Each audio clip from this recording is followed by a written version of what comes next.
मोदी जी से बहुत बढ़िया भाई, क्योंकि जो 370 जब तक थी उससे पहले वहाँ पे सबसे पहले वहाँ पे जो पत्थरबाजी थी वो बंद हुई मोदी जी के आने के बाद। इन्होंने कहा कि अमित शाह के बारे में जो भी कहा वो गलत था, क्योंकि अमित शाह ही वो थे जिन्होंने पत्थरबाजी वहाँ पे बंद करवाई। मिलिटेंटों का एनकाउंटर रोज होता है, और आज अगर राहुल गांधी वहाँ पे लाल किले पे जाकर अगर तिरंगा फहराते हैं तो वो मोदी और अमित शाह की वजह से ही है। कांग्रेस तो खत्म हो गई जी। कांग्रेस, मुझे तो ये नहीं समझ आता कांग्रेस को क्यों सर पे चढ़ा रखा आप लोगों ने। अब कोई अगर आपको बीजेपी के साथ लड़ना है ना और हराना है तो आपको नई पार्टी कोई चुननी पड़ेगी, उसको खड़ा करना पड़ेगा बीजेपी के खिलाफ। और 50-70 साल तक बीजेपी को कोई हिला नहीं सकता। फारूक अब्दुल्ला जो बोल रहे हैं कि जम्मू कश्मीर वाले भाड़ में जा, संसद से निकल के बोले। मैंने आपसे पहले ही कहा, फारूक अब्दुल्ला कौन है ना, वो मुख्यमंत्री है, अब रहा बेचारा, सठिया गया, पागल है वो। दूध मांगोगे तो खीर देंगे, कश्मीर मांगोगे तो चीर देंगे, ये हकीकत बात है, मैं आपको बोल देना चाहता हूँ। और मोदी जी से कहना चाहता हूँ, मोदी जी सेना को आदेश थमा दो, घाटी गैर नहीं होगी, और जहाँ तिरंगा नहीं मिलेगा उनकी खैर नहीं होगी। क्या नाम है भाई साहब? मेरा नाम सन्नी शर्मा है। कहाँ से हैं? हम मैं जम्मू से हूँ। जम्मू से हैं। कौन से डिस्ट्रिक्ट से? हम जम्मू मेन जम्मू से आते हैं। आप जम्मू से आते हैं। 5 अगस्त 2019 के फैसले पे सुप्रीम कोर्ट की मोहर लग जाती है। 370 का जो भूत था दफन कर दिया जाता है। कैसा, कितनी खुशी आपको? हम तो बहुत खुश हैं मोदी जी से, बहुत बढ़िया भाई, क्योंकि जो 370 जब तक थी उससे पहले वहाँ पे सबसे पहले वहाँ पे जो पत्थरबाजी थी वो बंद हुई मोदी जी के आने के बाद। इन्होंने कहा कि अमित शाह के बारे में जो भी कहा वो गलत था, क्योंकि अमित शाह ही वो थे जिन्होंने पत्थरबाजी वहाँ पे बंद करवाई। मिलिटेंटों का एनकाउंटर रोज होता है, और आज अगर राहुल गांधी वहाँ पे लाल किले पे जाकर अगर तिरंगा फहराते हैं तो वो मोदी और अमित शाह की वजह से ही है। भारत जोड़ो यात्रा जो कश्मीर में किया था भाई बहनों ने, राहुल गांधी और प्रियंका गांधी ने, वो तो मोदी जी का तो असर है, तभी तो पैदल जाके गए थे वहाँ, नहीं तो उड़ा देते थे वहाँ पे। कौन चलाने देता था वहाँ यात्रा?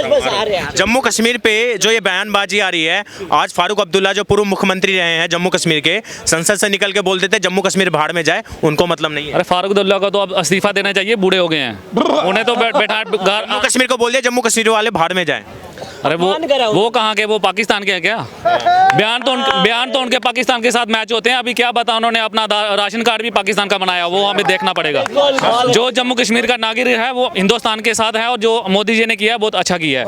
महबूबा मुफ्ती बोल रही है कि ये काला दिन है जम्मू कश्मीर वालों के लिए, और सजाए मौत दे दी है जम्मू कश्मीर को सुप्रीम कोर्ट ने फैसला करके।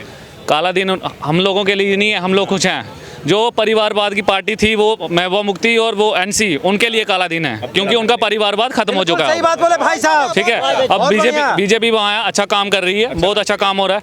और मेरे को लगता है जनवरी में आप लोग भी जहाँ पे जो टूरिस्ट जाएंगे वो भी बाया ट्रेन वहाँ श्रीनगर जाके आप टूरिस्ट जाएंगे। रेलवे लिंक जुड़ रही है जी बिल्कुल। एशिया का सबसे बड़ा जो वहाँ पे बना हुआ वो एशिया का, वो कश्मीर में ही बना हुआ है। हाँ, तो हम तो बहुत कुछ हैं उसमें, बहुत बड़ी बड़ी टनल बन रही है। और सर आप वहीं से आप कश्मीर से आते हैं, आप जम्मू कश्मीर से आते हैं। जो महागठबंधन है इंडिया अलायंस, उनके नेता संसद में खड़े होकर बोलते हैं, जम्मू के नेता खड़े होकर बोलते हैं, जो इंडिया अलायंस के नेता खड़े होकर बोलते हैं कि अगर हम पावर में आए, इंडिया अलायंस वाले पावर में आए तो हम रिस्टोर करेंगे, 370 को वापस लेके आएंगे। क्या बोलेंगे? वो तो पावर में आ नहीं सकते। हाँ, अगर जैसे उनका एक कल परसों एक एमएलए पकड़ा जाता है, एमपी, शायद 300 करोड़ रुपए उनके एक आदमी से मिलते हैं। अगर वो नोट जोड़कर अगर गठबंधन में आ जाए तो है, मगर वोट लोगों के वोट से तो वो गठबंधन नहीं आ सकते। बिल्कुल।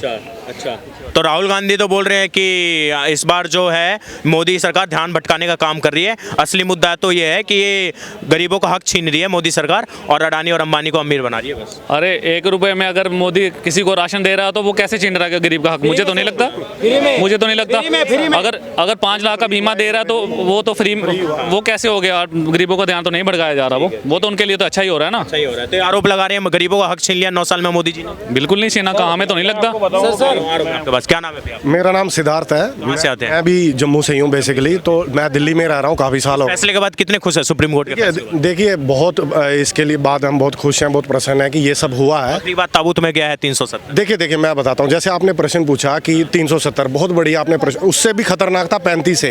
ये भाई मेरे जम्मू से, हम दोनों जम्मू से, हम लोकल हैं जम्मू के। मैं आपको ये चीज़ बताना चाहता हूँ, देखिए उसमें ये था कि एक जम्मू कश्मीर की लड़की अगर पाकिस्तानी लड़के से शादी करती है, आप ध्यान से सुनिएगा मैं क्या कह रहा हूँ, तो उस पाकिस्तान के लड़के को भारत की नागरिकता मिल जाएगी। आप ध्यान से सुनिएगा, 35 से। और अगर वही जम्मू कश्मीर की लड़की किसी और प्रदेश के, हिंदुस्तान के प्रदेश के लड़के से शादी करती है तो उसकी नागरिकता, जम्मू कश्मीर की स्पेशल स्टेटस खत्म हो जाएगा। 370 और 35A के अंडर भारत के खिलाफ नहीं है।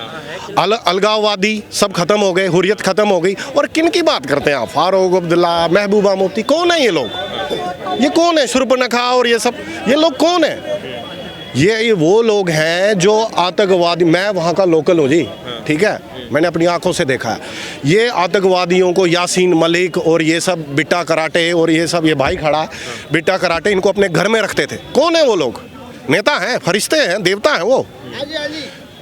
पाकिस्तान और पाकिस्तान के एजेंट, आतंकवादियों के साथ उनका उठना बैठना, खाना पीना, तो उनकी सोच कैसे हो सकती है? फारूक अब्दुल्ला कभी आपको लगता सनातन के लिए बोलेगा या कभी वो भारत के लिए कार्य करेगा? आपको लगता है? मैं आपसे प्रश्न पूछता हूँ। और रही 370 की बात, 35A की बात, तो भगवान श्री राम, उन्होंने बाली को छुप के तीर मारा, क्या वो सही था? गलत था? गलत था ना, छुप के मारा उसको, लेकिन उनकी नीयत गलत नहीं थी। तो धर्म के लिए अगर भगवान कहते हैं कि मुझे गलत तरीके से भी कार्य करना पड़े मैं करूंगा, ये तो हो गया भगवान राम की वो मर्यादा पुरुषोत्तम। अब भगवान कृष्ण को ले लेते हैं, उन्होंने तो भीष्म से लेके कर्ण से लेके सबको धोखे से मारा, किसी भी सामने किसी को लड़के नहीं मारा, लेकिन धर्म के लिए। तो अगर बीजेपी वही करे तो बीजेपी गलत हो गई, भगवान कृष्ण और राम ठीक है, लेकिन बीजेपी गलत हो गई। क्यों? ये कांग्रेस वाले बोले गलत तरीके से 370 को हटाया गया, सुप्रीम कोर्ट के फैसले का हम विरोध करते हैं, हम साथ में नहीं है सुप्रीम कोर्ट के। कांग्रेस तो खत्म हो गई जी। कांग्रेस, मुझे तो ये नहीं समझ आता कांग्रेस को क्यों सर पे चढ़ा रखा आप लोगों ने। अब कोई अगर आपको बीजेपी के साथ लड़ना है ना और हराना है तो आपको नई पार्टी कोई चुननी पड़ेगी, उसको खड़ा करना पड़ेगा बीजेपी के खिलाफ। और 50-70 साल तक बीजेपी को कोई हिला नहीं सकता। फारूक अब्दुल्ला जो बोल रहे हैं कि जम्मू कश्मीर वाले भाड़ में जा, संसद से निकल के बोले। मैंने आपसे पहले ही कहा, फारूक अब्दुल्ला कौन है ना? वो मुख्यमंत्री है, अब रहा बेचारा, सठिया गया, पागल है वो।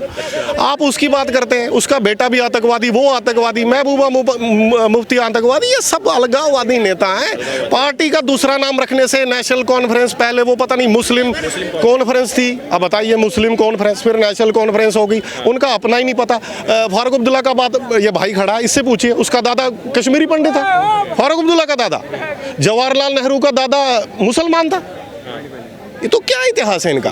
ये कश्मीर से आते हैं, आप जम्मू कश्मीर से आते हैं, क्या अमूल चूल, क्या बेसिक फंडामेंटल चेंजेस क्या हैं 2019 के बाद? इन 4 सालों में क्या चेंजेस आए? क्योंकि बाहर के जो माहौल बनाया जाता है और वहाँ जो कुछ नेता लोग बोलते हैं, आज दिग्विजय सिंह ने संसद में खड़े होकर बोला कि 370 हटाने के बाद जो दावा करते थे अमित शाह जी कि आतंकवाद खत्म होगा, कहाँ बोल रहे, कहाँ आतंकवाद खत्म हुआ जम्मू कश्मीर से? देखिए, मुझे तो सबसे पहले ये लगता है कि ये भाजपा का जो ये निर्णय ये गलत है। इलेक्शन जो है, चुनाव जो है जम्मू कश्मीर में कराना ही नहीं चाहिए, उसको यूनियन टेरिटरी ही बना के रखना चाहिए। और ये आदरणीय अपने जो हमारे गृह मंत्री हैं उन्हीं के अंडर, अमित शाह जी के अंडर ये रहना चाहिए स्टेट, क्योंकि वो जम्मू कश्मीर एक प्रॉब्लमेटिक स्टेट है, वो अभी ठीक नहीं हुआ। अगर आप कश्मीर के इंटीरियर्स में जाते हैं, खासकर 3 प्रोविंस, शोपियन, पुलवामा और अनंतनाग, आप वहाँ से जिंदा वापस नहीं आ सकते। 80-90% की गारंटी है कि आप मारे ही जाएंगे। मैं लोकल हूँ, मैं कश्मीरी भी बोलता हूँ, डोगरी भी बोलता हूँ, पहाड़ी भी, गुजरी, मुझे सब लैंग्वेजेस आती हैं जम्मू कश्मीर की। मैं जब वहाँ जाता हूँ, मैंने दाढ़ी बढ़ा के और मैं कश्मीरी बोल रहा था उनके साथ, लेकिन उन्होंने मेरे को पहचान लिया और आपस में वो बोलने लग गए कि भैया जम्मू का बंदा आया हुआ है, इसको पकड़ लो। मैं वहाँ से गलियों से निकल के भागा हूँ। वहाँ एक माता रानी का मंदिर है, माता खीर भवानी का, कश्मीर में, वहाँ पे वो सीआरपीएफ के अंडर है, उसके आसपास का गांव है सारा एरिया। मैं वहाँ से एक दोस्त को लेके निकल गया था, वो सरदार था, वो बारामूला का था, कश्मीरी, वो तो वहाँ चला गया, लेकिन मैं गलियों में घुस गया। मैंने कहा थोड़ा माहौल देखता हूँ यार, सुनता हूँ, लैंग्वेज में इनकी समझता हूँ, बोल भी सकता हूँ। तो मैं वहाँ बैठा, उन्होंने 24 घंटे भारत के खिलाफ, सनातन के खिलाफ बोलना। कल सुप्रीम कोर्ट का जजमेंट आया है 370 के ऊपर, 5 अगस्त 2019 के फैसले के ऊपर कल मुहर लग गया है। जो 370 का भूत था आखिरी बार ताबूत में जा चुका है, अब वो बाहर नहीं आने वाला। इसके बाद जो राजनीति करी जा रही है, महबूबा मुफ्ती बोल रही है कि ये कश्मीर के लिए काला दिन है, ये कश्मीर को सजाए मौत दे दी गई है। और आपके आज फारूक अब्दुल्ला ने बोल दिया कि कश्मीर जाए भाड़ में, कश्मीरी जाए भाड़ में, क्या बोलेंगे? देखिए नेताओं के बयान मैं क्या बोलूं यार, आम आदमी से क्या लेना देना। 370 के बयान पे जो फैसले पे जो आज वो आया है सुप्रीम कोर्ट का, खुश है उस फैसले से? इस देश में अगर सुप्रीम कोर्ट ने कोई आदेश दिया है तो हर देश को नागरिक को मान्य है, इसमें सही बट का ठीक है, हर नागरिक को मानना चाहिए। कांग्रेस पार्टी आया फैसला, पूरे देश ने माना, कोई बट हुआ क्या, कोई आंदोलन हुआ, कोई कांग्रेस पार्टी के जो नेता लोग हैं उनका प्रेस कॉन्फ्रेंस हुआ, वो बोल रहे हैं कि हम 370 फैसले के साथ सहमत नहीं है, सुप्रीम कोर्ट के फैसले के साथ सहमत नहीं है। नहीं, मैंने तो अभी तक ऐसा बयान नहीं देखा यार। ये आया है, उन्होंने बोला ये चीज़। अब आप कहने से नहीं मान लो, मैंने कहा मैंने नहीं देखा, दिखा तो सकता हूँ। मैंने कहा मैंने नहीं देखा, मैंने कहा मैंने नहीं देखा। और अगर ऐसा बोला है, देखिए जब सुप्रीम कोर्ट का फैसला आ गया तो इब्बट खत्म हो जाता है, वो कानून हो गया, कानून हो गया, बात खत्म। फारूक अब्दुल्ला ने जो आज संसद से निकल के बोल दिया कि कश्मीरी जाए भाड़ में, हमको मतलब नहीं है। अब इस तरह देखें तो हर पार्टी में अब कुछ लोग मुस्लिमों को पाकिस्तान भेजते हैं, तो कहाँ बयान की तुलना कर लेंगे, दोनों साइड लोग हैं। देखिए पब्लिक जो है, जो चीज़ सही पब्लिक सब जानती है, सब समझदार है, सब एजुकेटेड लोग आजकल की डेट में है, अपनी सब समझदार है, अपनी सोच सब रखते हैं, जिसको सही लगता है उस चीज़ को फॉलो करती है, जिसको खराब लगता है उस नेता को वोट ही नहीं देती है। हर तरह की पब्लिक दोनों साइड की है। आप क्या बोलेंगे सर, ये दिग्विजय सिंह ने जो बोला है कि जवाहरलाल नेहरू की वजह से आज कश्मीर भारत के साथ है, नहीं तो भारत के साथ नहीं होता जम्मू कश्मीर? बिल्कुल भाई, मैं एग्री करता हूँ उनकी बात से। सुनना था एग्री, क्योंकि प्रधान क्या बोल रहे हैं? मैं उनकी बात से एग्री करता हूँ, सुनना, हाँ एग्री करता हूँ, क्योंकि उस समय प्रधानमंत्री जवाहरलाल नेहरू थे, गृह मंत्री सरदार पटेल थे, अपने दोनों ने मिलकर देश को एक किया है, तो उनकी योगदान। जवाहरलाल नेहरू नहीं होते तो आज जम्मू कश्मीर भारत का अंग नहीं। अब ये कह देना मोदी जी नहीं होते 1377 नहीं हटती, मानोगे ना बात को? अगर मोदी जी नहीं होते, प्रधानमंत्री को एक जगह क्रेडिट दे रहे हो, एक जगह नहीं दे रहे हो क्रेडिट, तो चॉइस नहीं होती। अगर आज मोदी जी अमित शाह जी नहीं होते शायद धारा 370 नहीं खत्म होती। ये आप भी कहते हो, मैं भी मानता हूँ कि भाई बहुत ताकतवर फैसला लिया उन्होंने, वैसे वहाँ पे भी क्रेडिट देना पड़ेगा। अमित शाह कह रहे हैं, होम मिनिस्टर कह रहे हैं, खड़े होकर बोल रहे हैं कि ये जवाहरलाल नेहरू हैं जिसके कारण आज ये इनको बिल लाना पड़ रहा है और ये 370 हटानी पड़ रही है, ये जवाहरलाल नेहरू की वजह से ही हुआ है। ये इतिहास की बात है। अगर आप सरदार वल्लभ भाई पटेल के अगर आप पत्र पढ़ लो जो किताबों में है, मेरी बात मत मानो, तो उन्होंने उस समय जो वहाँ के प्रधानमंत्री थे उनको भी आगाह किया था कि भाई हालात खराब हो रहे, सर्दी आएगी, इंडिया कट जाएगा कश्मीर से, हम फिर आपकी मदद नहीं कर पाएंगे, आप फौरन उस पर साइन करो।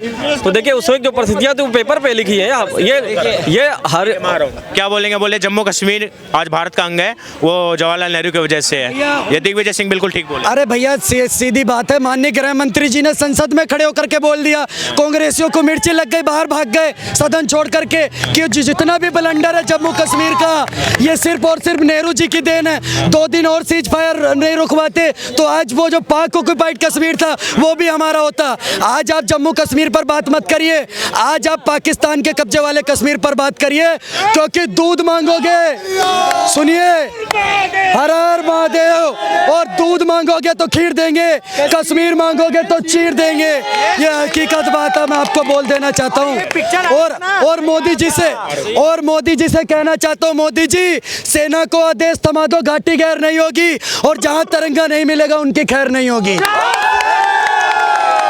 अधीर रंजन चौधरी विपक्ष के नेता हैं संसद में, वो बोल रहे हैं कि अगर मोदी जी इतने ही बलवान है, अमित शाह इतने ही बलवान है, तो जाके पीओके को क्यों नहीं कब्जा लेते? एक सेब तो लाया नहीं जाता उनको पीओके। क्या बात कर रहे हो पत्रकार महोदय?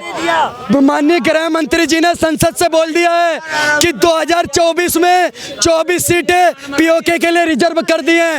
आज पाकिस्तान में, और सुनो, आज पाकिस्तान के अंदर 3 दिन से रात को लाइट नहीं बंद कर रहे। क्यों? क्योंकि डर लग रहा है इंडियन आर्मी अटैक ना कर दे, ये इनके अंदर डर है। और सुनो, ये लोग मोदी अधीर रंजन जी मोदी जी को, प्रधानमंत्री को ललकार रहे हैं, लग रहा है ये ललकार रहे हैं मोदी जी इस पे खड़े उतरेंगे। सुनिए, मोदी जी के बारे में 2 बात बता देना चाहता हूँ। रावलपिंडी के दिल में जब खोट दिखाई देता है, उनको सपने में भी बालाकोट दिखाई देता है, और हमने डर को कूटनीति से दूर हटा कर रखा है, दिल्ली के सिंहासन पर एक शेर बिठा कर रखा है। प्रधानमंत्री शेर है। ठीक है, हाँ बताइए भैया, आपने जो गृह मंत्री, कहाँ के आप? कहाँ के? फरीदाबाद। रहने वाले कहाँ के? बिहार का हूँ। बिहार के हैं। क्या बोलेंगे? मैं आपसे तो मोदी जी को अधीर रंजन चौधरी ने ललकार दिया है कि अगर इतने ही बलवान हैं मोदी जी को जो अधीर रंजन चौधरी ने ललकार दिया कि इतने ही बलवान है तो पीओ को क्यों नहीं कब्जा लेते हैं, पीओ को क्यों नहीं ले आते हैं? पहले तो मैं आपके पिछले बात का जवाब देना चाहूंगा जो आपने गृह मंत्री के ऊपर बोला कि ये वही गृह मंत्री थे जो बोले थे कि पीओके के लिए हम अपनी जान दे देंगे, अक्साई चीन के लिए हम अपनी जान दे देंगे। तो ये मोदी जी को जो ललकार रहे हैं ये अधीर रंजन चौधरी, लग रहा है ये मोदी जी को ललकार के गलती कर रहे हैं। आपने इनका ये स्टेटमेंट नहीं सुना कि छत्तीसगढ़ हो गया, चाहे मध्य प्रदेश हो गया, चाहे राजस्थान हो गया, कि ये मोदी की जीत है। आपको इनका ये भी स्टेटमेंट सुनना चाहिए था। सुनिए भैया, ये क्या कर रहा है, एक मिनट अधीर रंजन चौधरी क्या बोल रहा है कि पीओ को तुम्हारे अंदर दम है तो मोदी जी और अमित शाह आगे चल रहे हैं और देश का सेना भी चल रहे हैं, तुम पीछे चल के दिखाओ, तब मानेगा ना कि तुम देश के साथ हो।